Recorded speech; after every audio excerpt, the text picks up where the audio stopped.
Today we're going to talk about debt management and debt manipulation, right? And like I said, the reason why I want to cover this subject again, sebab kita actually dah pernah cover tadi ni, right? Is because of this guy, tak silap nama dia Sanjeev. He's a pilot, right? And he was let go of his job and he committed suicide sebab apa tu? He feels there's a pressure dengan debt. So I think the first message that I want to really inform everyone listening, watching tonight here is that apa tu, just because you ada hutang banyak yang tak dibayar tu, it's not game over, guys, and there's really no reason to take away your life macam tu. There are many avenues that you can go. As of today, if you don't know, there are banks that offers a restructuring kalau you kena buang kerja. Right, so approach your bank. I think the first thing first here is that number one, if you kena potong gaji drastically, ataupun you kena buang kerja, and I think the first thing you want to do here is that you want to really go to your bank and approach them and check out, is there a scheme for me sebab I dah kena buang kerja? Okay, there's already a couple of banks yang committed to go and say, kita akan bagi moratorium extension for 3 bulan kalau you kena potong gaji ataupun kena buang kerja, right? And they will actually match. Kalau kena potong gaji 30%, they will also give you a 30% punya discount in terms of your repayment.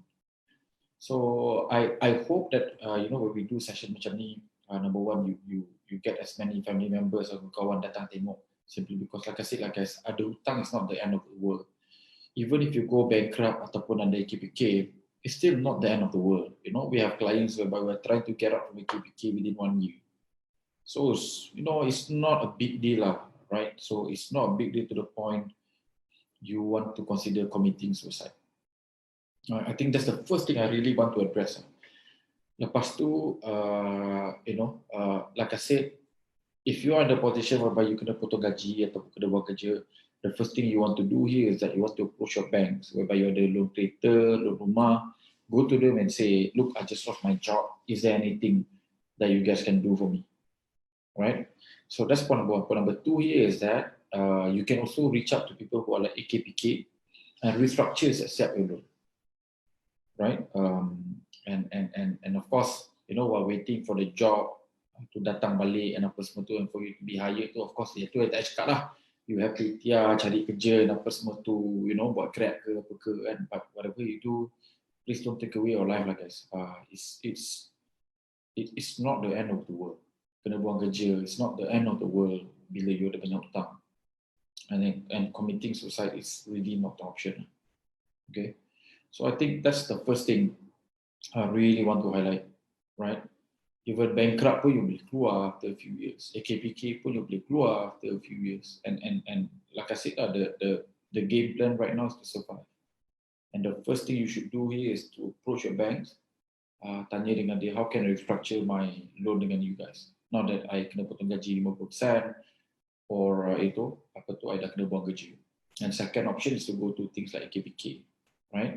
And they can help you also with general debt restructuring.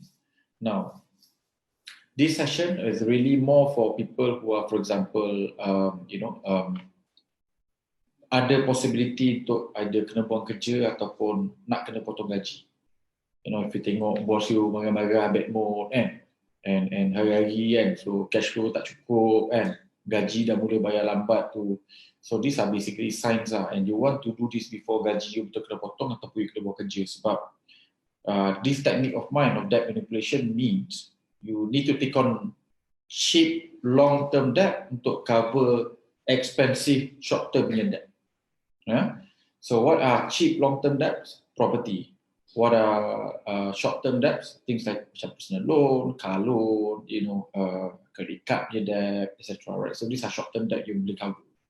So in fact, yesterday, I think in the session dengan client semalam, I had one of the most paling best ni session whereby there's this lady came to me and dia terbeli 2 low cost tahun ni before datang masuk FRPG, right? And she doesn't know the impact by low cost and dia dah terbeli, right? And nampak macam mana dah terbeli. Then baru datang FRBG and then decided to become a client, so 90% quota dah tak ada.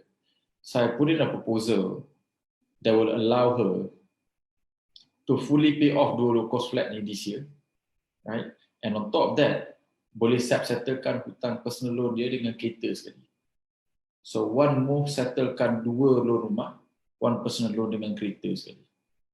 So this knowledge is very powerful the moment you understand this idea of debt management. Okay, so guys, without further ado, I'm going to recap balik session ni. It's something that we have taught in May, but I think it's apt to really teach it again today. Right, so macam cakap ni semalam punya case tu paling ekstrim lah. Dua rumah tu lah habis bayarkan, kereta settlekan, right? So that's quite extreme. In this particular case, you're going to use a monthly commitment of 49 to become just 1,005, right? And you can turn a 200k punya debt into a 1 billion asset. You can even look at getting out of debt within 1 year ataupun get out AKPK all within 1 year, right? So first you have to understand the difference between good debt dengan bad debt, hutang baik dengan hutang jahat, right? So that's the first one. So basically good debt ni lagi banyak lagi bagus. So and bad debt ni dia akan bunuh you lah, lagi banyak lagi tak bagus lah, right? So good debt ni debt yang orang lain tolong bayarkan. So macam my property and I ada loan lebih pada 10 juta pun. So I have more loan I think than 99.99% of people who are watching hari ni, right? Right, but I sleep well at night because it's all good debt. Well, most of it lah is basically good debt, right? Other than loan kereta, right? Which again itu pun orang lain tolong bayarkan, right? And apa tu? So good debt ni kalau boleh lagi banyak, ada lagi bagus. Kalau good debt ni orang lain tolong bayarkan. Bad debt is you yang kena bayar sendiri. You kena guna gaji untuk bayar. So bad debt ni lagi sikit lagi bagus, right? And the first technique is this thing called the debt swap. Okay, the debt swap. So guys, for example, macam today you ada credit card and katalah you ada credit card punya debt and your debt is today 18% interest setahun. Okay, that's how much you are paying. But today punya property loan paling mahal 4%, some of you will be able to get 3%. It is so cheap. Okay, so you akan tukar swap debt yang mahal kepada debt yang murah. Faham? So, this one for example, you ada personal loan yang you dah ambil 5 tahun dulu yang katalah interest rate dia 7%. So, hari ni can you take a personal loan yang interest rate dia 3.5 ataupun 4%? You should consider those options sebab that means for the same loan you bayar half of the interest. Okay? So of course, if you can convert a bad debt macam credit card atau personal loan into a property loan yang orang lain tolong bayarkan, that's the best lah. Itu paling best lah. So ni apa benda kita panggil this debt swap. So that's teknik nombor 1. Right? Now, teknik nombor 2 here is benda ni yang kita panggil kita stretchkan hutang. So for example, katalah you hutang RM10,000. You kena bayar dalam masa 6 bulan. That 10,000 ringgit kena bayar 6 bulan, your monthly installment is going to be 1,006 minimum, right? Just the principle. Interest lagi, you kena bayar a few hundred ringgit. Okay, itu kalau kena bayar dalam masa 6 bulan. The same 10,000, kalau you bayar over 10 years, you bayar less than 100. So you faham tak? So basically, it's important to stretch the debt supaya you punya monthly punya commitment tu berkurangan. Okay? So, macam credit card, biasanya you bayar 5% tu patut habis bayar dalam masa 2 tahun plus.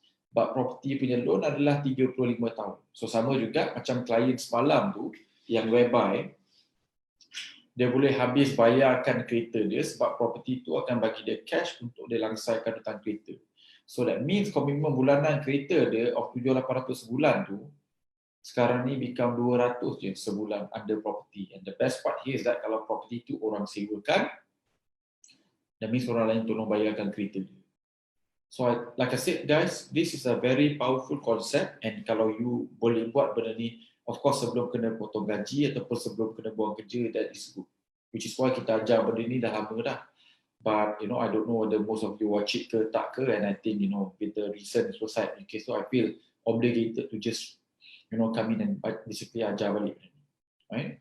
So the first concept, if you recall tadi, swap. You swap debt mahal kepada debt murah.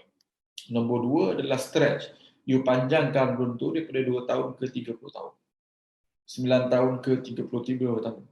Right? So once you do this, automatically, dalam interest rate lagi murah, lepas tu loan you jadi lagi panjang. So every month you bayar jadi lagi sikit. Okay?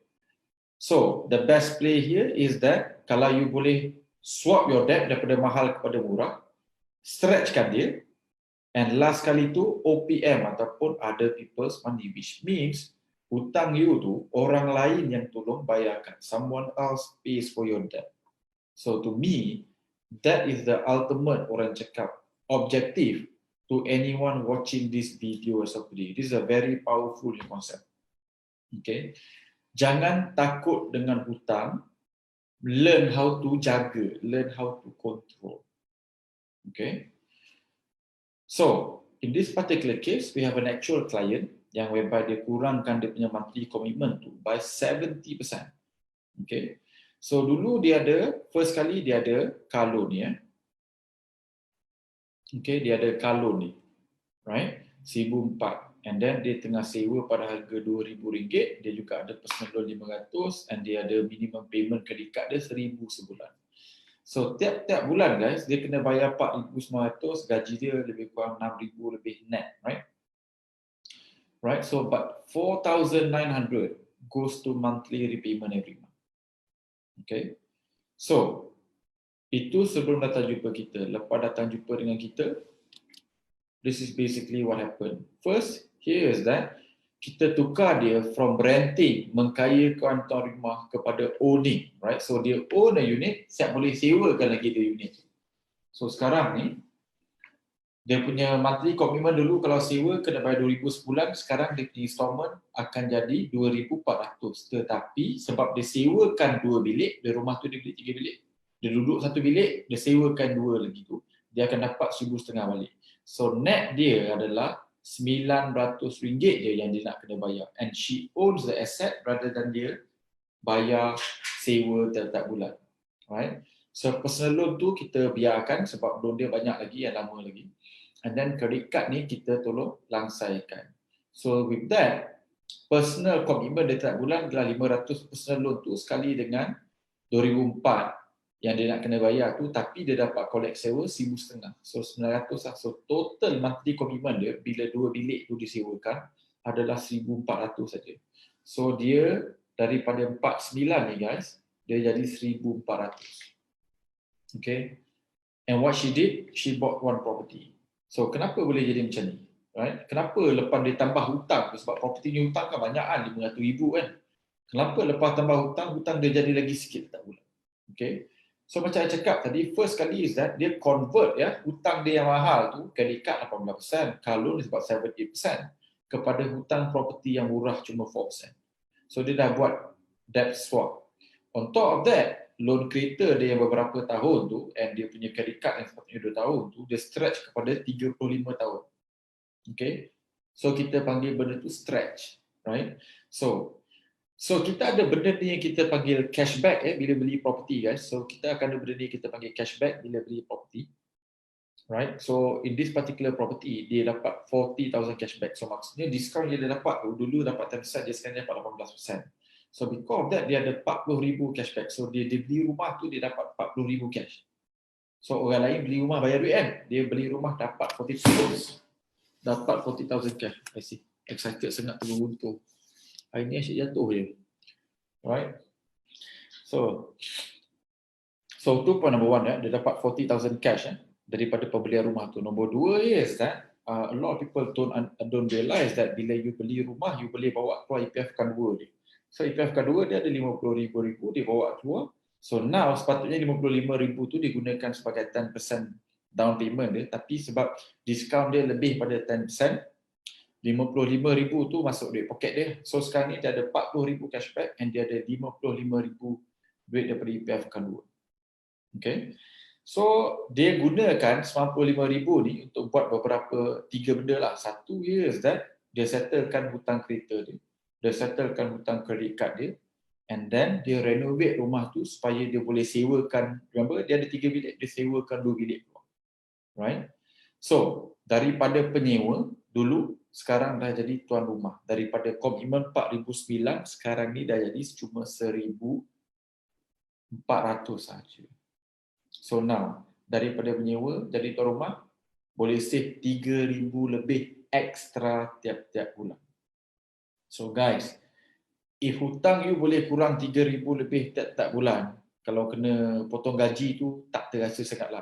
I'm not saying kalau kena potong gaji tu still it's gonna be okay apa semua tu, but at least now you have less than 3,000 lebih komitmen yang you nak kena settlekan.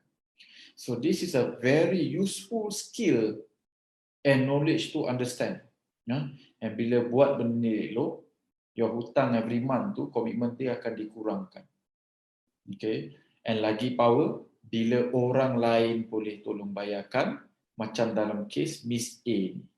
Okay, macam dalam kes my client semalam tu yang cerita kan, dia beli rumah, dia dapat langsaikan 2 tahun rumah, 1 tahun kereta dengan kredit card. Right? Dia beli 1 rumah untuk langsaikan semua 4 ni. So 2 rumah dia bayar, positive cash flow 1,200 setiap bulan. Best gila.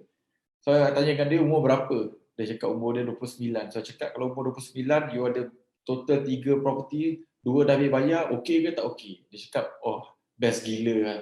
Right? So memang happy lepas dia dengar suggestion tu. So these are the thing yang kita semua boleh buat guys bila kita faham how to manipulate that, the concept of debt. For remember, kita ada swap, kita ada stretch, and of course ultimately kalau boleh combine the debt swap dengan debt stretch sekali dengan OPM whereby beli aset yang orang lain boleh tolong bayarkan, even terbaik, right? It's the best senang cerita, right? So this is for example macam one of the properties yang kita orang tengah beli whereby the cashback is about 140,000, right? And dia punya cash flow tu boleh jadi positif even lepas dapat cashback of 140,000. So on top of that, you boleh withdraw EPF of 50,000. So that means in total lah kalau you beli property macam ni, which hari ni alhamdulillah because developer tengah terdesak and kita is the largest group, we get to buy this at this price. Tapi kita je lah dapat beli. Orang luar tak dapat harga yang sama, tetapi if you can find maybe bukan cashback banyak macam ni, bukan cash flow positif macam ni, tapi tak berapa jauh lah kot, right? So with 190,000 ni macam kes malam tu, like I said, dia boleh pay off 2 rumah and 1 kereta. So that means komitmen bulanan dia tu jadi sikit, saya boleh dapat positif cash flow lagi sebab 2 rumah tu pun dah habis bayar.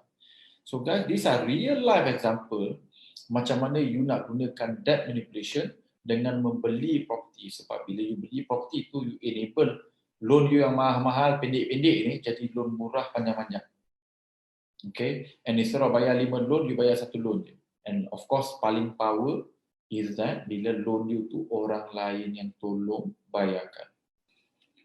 Right, so with 190,000 ni macam-macam, I cakap you boleh buat, you boleh pay off bad debt, you boleh get out for KPK, macam for example the case of the pilot.